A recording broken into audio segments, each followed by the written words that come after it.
कि आया के रुजू इल्लाह के जो हमें समरात हैं या इसके जो फ़वाइद हैं वो उखरवी लिहाज से ही मिलते हैं, आखिरत की कामयाबी की ही ज़मानत बनते हैं, या दुनियावी तौर पे, मुआशी तौर पे, मुआशरती तौर पर भी हमें रुजू इल्लाह के असरात माशरे पर या फिर मुआशी जो हमारी सरकमस्टांसेस होते हैं उन पर और दुनियावी तौर पर हमें वो मुरतब होते नज़र आते हैं? क्या फरमाइएगा सर? बिस्मिल्लाहिर्रहमानिर्रहीम वस्सलातु वस्सलामु अला रसूलिहिल करीम, अम्मा बाद।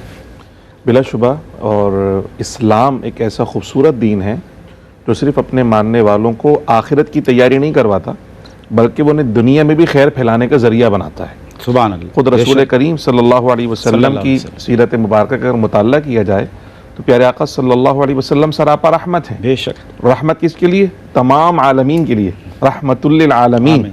अल्लाह। और फिर लोगों को बताओ कि जो खलीफतुल्लाह फिल अर्द होता है वो ज़मीन में कैसे ज़िंदगी गुजारता है। ठीक। तो जब रुजू इल्लाह करेगा और खलीफतुल्लाह फिल अर्द के मनसब पर पहुंचेगा तो फिर उसकी ज़िंदगी ऐसी ज़िंदगी होगी जो लोगों के लिए उसवा हसना बनेगी। और ये उसी वक्त मुमकिन है जब इंसान कामिल हुजूर जाने दो आलम मोहम्मद मुस्तफ़ा सल्लल्लाहु अलैहि वसल्लम की सीरत की पैरवी होगी। जैसे कि रब्बे करीम ने फरमाया लक़द कान लकुम फ़ी रसूलिल्लाहि उस्वतुन हसना।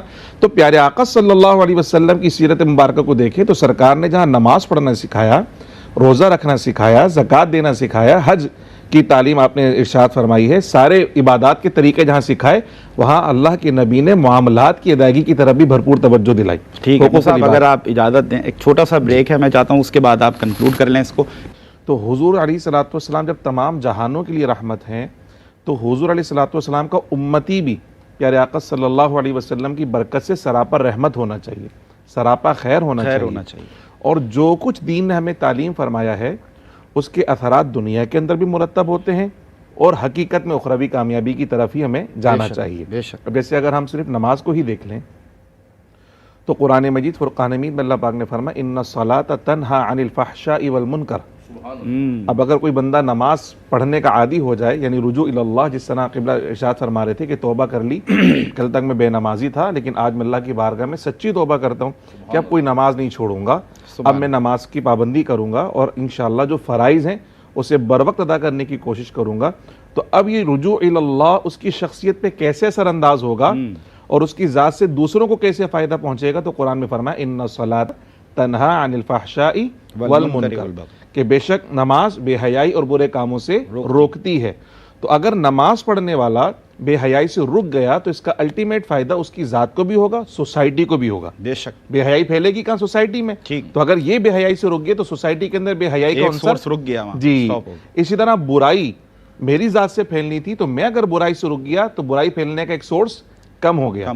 तो दीन ने जितनी तालीमात अता फरमाई हैं वो इबादात की सूरत में हो, मामलात की सूरत में हो, उसकी बरक़ात दुनिया के अंदर भी लाजमी ज़ाहिर होती हैं। और ये दुनिया अल्लाह ने हमारे लिए बनाई दारुल अमल है, बरतने के लिए, और हमारे लिए बनाई। फरमा हुवल्लज़ी खलक़ लकुम मा फिल अर्दी जमीआ, ये जो कुछ बनाया तुम्हारे लिए बनाया। क्यों बनाया? ताकि तुम इसको बरतो।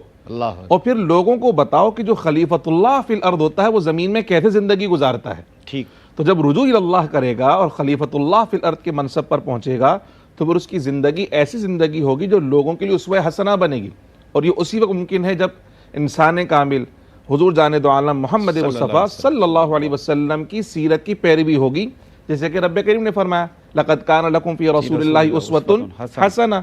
तो प्यारे आका सल्लल्लाहु अलैहि वसल्लम की सीरत मुबारक को देखें तो सरकार ने जहाँ नमाज पढ़ना सिखाया, रोज़ा रखना सिखाया, ज़कात देना सिखाया, हज की तालीम आपने इरशाद फरमाई है, सारे इबादात के तरीके जहाँ सिखाए वहाँ अल्लाह के नबी ने मामलात की अदायगी की तरफ भी भरपूर तवज्जो दिलाई। ठीक है साहब, अगर आप इजाज़त दें एक छोटा सा ब्रेक है, मैं चाहता हूँ उसके बाद आप कंक्लूड कर लें इसको। नाज़रीन, इस यकीन के साथ कि आप हमारे साथ रहेंगे क्योंकि बहुत अहम, बहुत रेलिवेंट मौजू है और वक्त की अहम तरीन ज़रूरत है कि ना कि सिर्फ इस मौजू के बारे में सुने बल्कि अमल करने का भी अज़्म करें। See you right after this short break.